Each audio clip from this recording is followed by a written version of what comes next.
साथियों, axis mutual fund का chief dealer Dubai का एक ट्रेडर और 30 करोड़ रुपए से ज्यादा का इलीगल प्रॉफिट सेबी के 146 पेज के फाइनल ऑर्डर ने शेयर बाजार के एक बहुत ही बड़े फ्रंट रनिंग स्कैंडल का भंडाफोड़ कर दिया है। लेकिन आखिर यह पूरा नेटवर्क काम कैसे करता था, आइए जानते हैं इस वीडियो के अंदर। तो जल्दी से इस वीडियो को लाइक कर दीजिए, शेयर कर दीजिए और चैनल पर यदि आप नए तो चैनल को सब्सक्राइब कीजिएगा।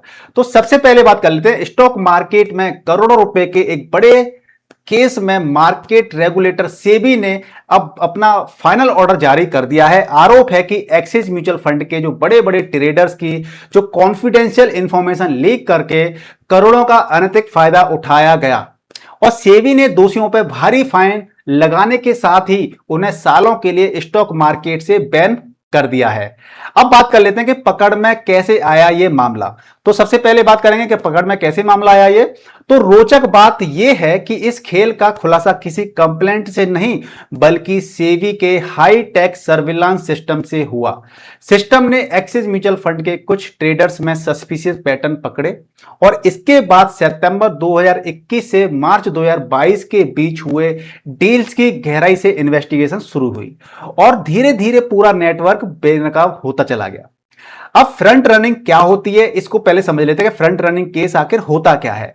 अब आसान शब्दों में समझते हैं कि फ्रंट रनिंग आखिर होती क्या है और ये कैसे काम करते हैं। इसके अंदर जो लोग जो पकड़े गए हैं बेसिकली, तो इसके अंदर होता क्या है बेसिकली। तो मान लीजिए किसी म्यूचुअल फंड को किसी कंपनी के लाखों शेयर खरीदने हो।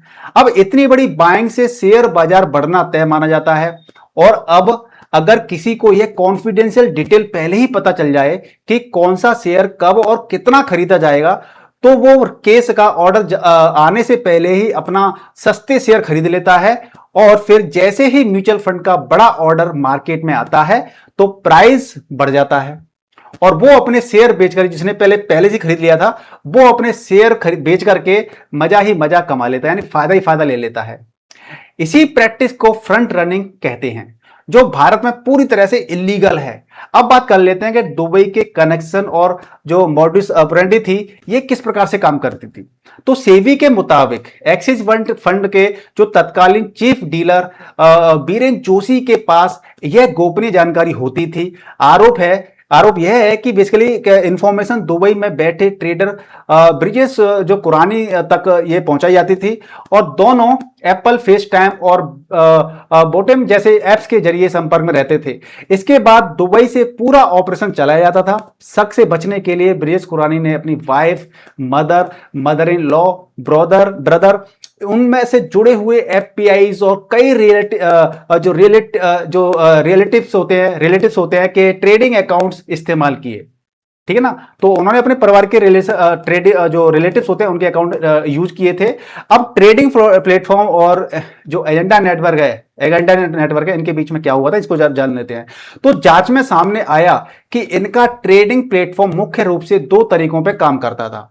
म्यूचुअल फंड के खरीदने से ठीक पहले खरीदना और दाम बढ़ते ही बेच देना। ये बाई एंड सेल प्रैक्टिस चल रही थी। तो यहां पे म्यूचुअल फंड के बेचने से पहले खुद शॉर्ट सेल कर देना और बाद में कम दाम में दोबारा से खरीद लेना, ये सारी यानी सेल बाई चल रहा था।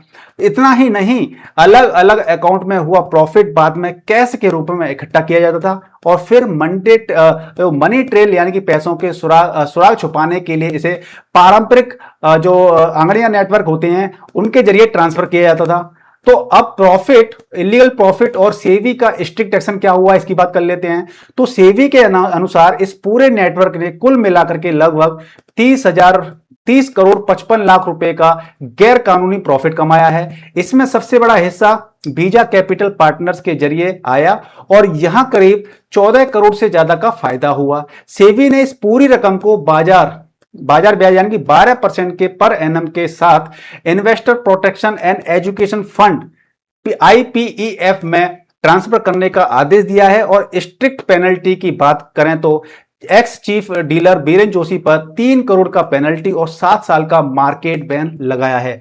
वहीं तो दुबई के ट्रेडर ब्रिजेश कुरानी पर 1 करोड़ का फाइन और 7 साल का बैन, 2 अन्य आरोपियों पर 5 साल और बाकी पर 3 साल का मार्केट बैन लगाया गया है। अब बात कर लेते हैं कि डिफेंस और एविडेंस के तौर पर इसमें क्या इकट्ठा किया गया था, क्या एविडेंस लिए गए थे।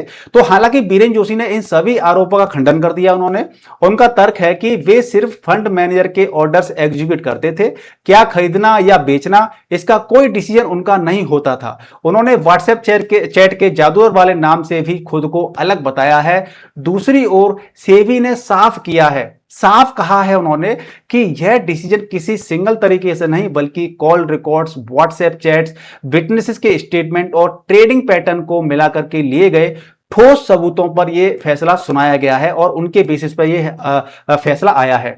इस केस ने एक बार फिर साबित कर दिया है कि स्टॉक मार्केट में इनसाइडर इंफॉर्मेशन या फिर हम कहें कि कॉन्फिडेंशियल डेटा का गलत इस्तेमाल कितना बड़ा क्राइम है।